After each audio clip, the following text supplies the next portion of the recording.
Hi everybody, and welcome to episode 169. Today, we're going to renovate your medicine cabinet, or at least your checklist. As we come out of summer mode and get into fall mode, we all have this new, renewed sense of wanting to get everything organized. And one of the really important things that you need to get organized is your medication checklist. Now, it's super important. We all need to be sure that we're not taking too many medications. We all need to make sure that we understand what we're taking and why we're taking it. And we need to make sure that we're having regular discussions with our healthcare team about the medications we take. Let's wrap our head around one important fact. Everything we put into our system interacts with everything else we put into our system. Whether that's medication or food or beverages, everything interacts down there. Everything's getting together. And sometimes there are interactions that you won't know or be aware of unless you are completely aware of everything that you're taking. So our system does not know the difference between a medication that your doctor prescribes and one that you self-prescribe by picking it off the shelf at the grocery store. You know that antacid you get to control your acid reflux, burping, calm your stomach? Yeah, that. How about the herbal tea that you bought just to calm yourself before bed? Or you heard that an aspirin a day is a good thing for heart health. You didn't talk about it with your doctor, you just do it. That baby aspirin. Yeah, a lot of you do it. These are all medications. They really are. Now, I know that some of you are saying, wait a minute, tea is a medication? Yes, tea is a medication. Do you hear reports on the news from time to time about caffeine? And you should have X number of cups of coffee. Well, there's caffeine in tea as well. There are herbal ingredients in teas. These things are all medications, and they matter that you count them and that you understand how they interact with everything else that you take. So if you are taking too many medications, you may have heard of a word, polypharmacy. Poly, a lot. Polypharmacy. Okay? There are two definitions for polypharmacy. And I want to let you know what both of them are so that you're aware of what I'm talking about and how it might apply to you. The older definition of polypharmacy is if you are taking 5 or more medications on a daily basis. Now notice it doesn't say prescription medications. It just says medications. So imagine this scenario. Your doctor has prescribed 2 or 3 prescription medications for you. You take an antacid on some sort of a regular basis. You maybe take that little baby aspirin, maybe not. Maybe you take a Tylenol for a headache. Maybe you have a cup of chamomile tea to calm yourself before you go to sleep. Honey, that is more than 5 medications. You are the definition of polypharmacy. Now, a newer definition of polypharmacy is this: taking more medications than are required. This definition takes into account that a given person may have multiple comorbidities and each may require a medication that your doctor prescribes. So the total of those medications could well be more than 5, but they are required to manage your diseases or your symptoms or whatever medical issues you have. If you take all of the medications that your healthcare providers have prescribed for you under that definition, but you take that antacid or a headache remedy, or maybe you take CBD to help you sleep at night, then you are counted on the polypharmacy list. Do you understand? That is a very important list that you don't want to be on. If you are on that list, you need to make sure that everybody is aware, everybody being your healthcare practitioner, and you need to make sure you are aware of the side effects of this group of medications. So whatever definition you are using, multiple drugs, not a good thing. They are associated with cognitive impairment and with falls. Now, falling is something I have about 25 years of experience with, fall and injury prevention.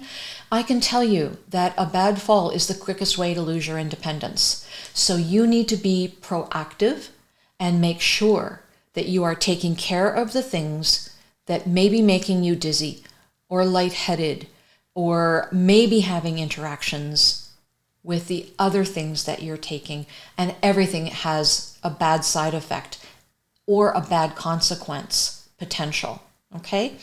Let's face it, unless you are a chemist, you likely do not know what the ingredients are in those long, unpronounceable names that are in the medications you take, even if they are off the shelf.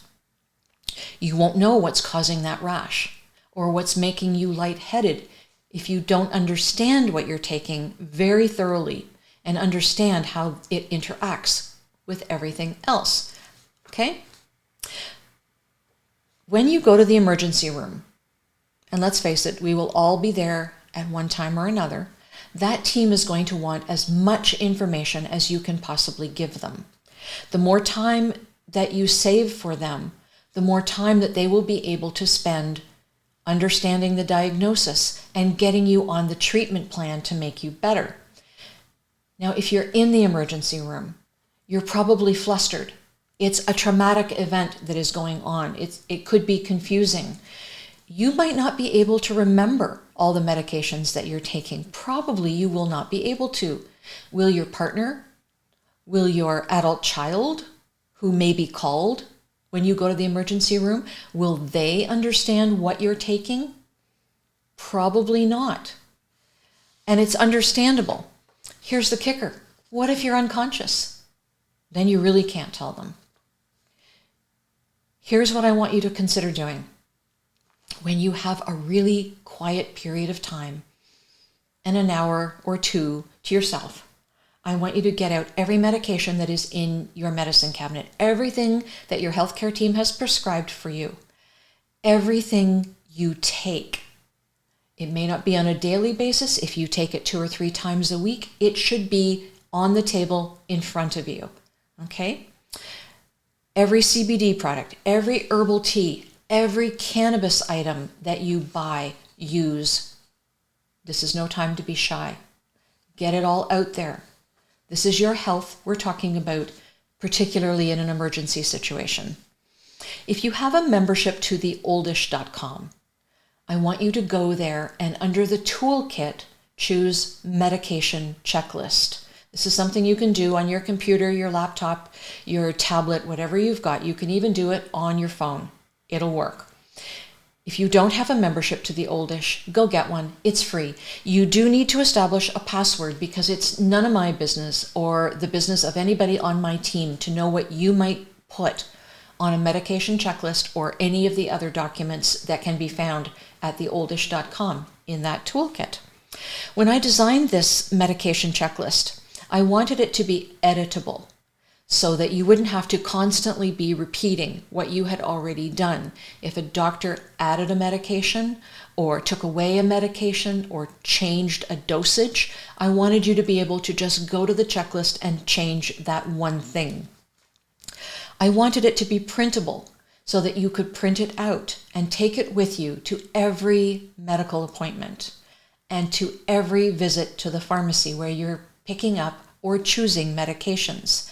I wanted you to be able to print it out and put it on your refrigerator or in whatever way your local EMS has instructed you to make your medication list available to them in an emergency should they have to enter your house and maybe you can't tell them where it is.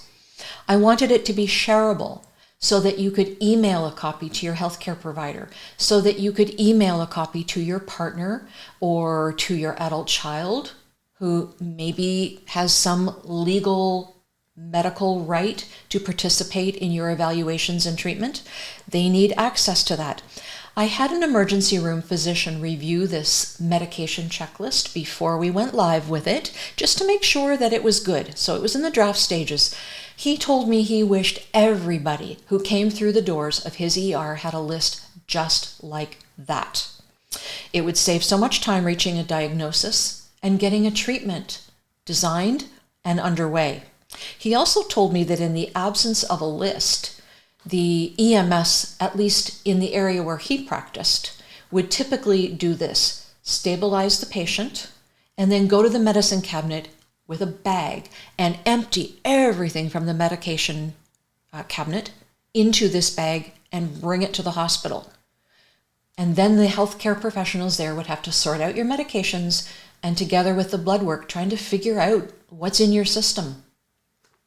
There is a better way. This is precious time that could be designed for your treatment, not for trying to figure out what's wrong. If you don't want to use the medication checklist at theoldish.com, it's fine. What's important is that you have a checklist. So make your own or find another one online. At the time when I designed this checklist, which was, probably 7 or 8 years ago, I couldn't find anything that was really viable online. It didn't have room for allergies. Ours does. You put your allergies there. You put your doctor's name. You put your next of kin. I mean, there's room for all kinds of things. It's a really great checklist, trust me. But like I said, what's important is that you should have a checklist. So make yourself one. And here comes the part where you advocate for yourself.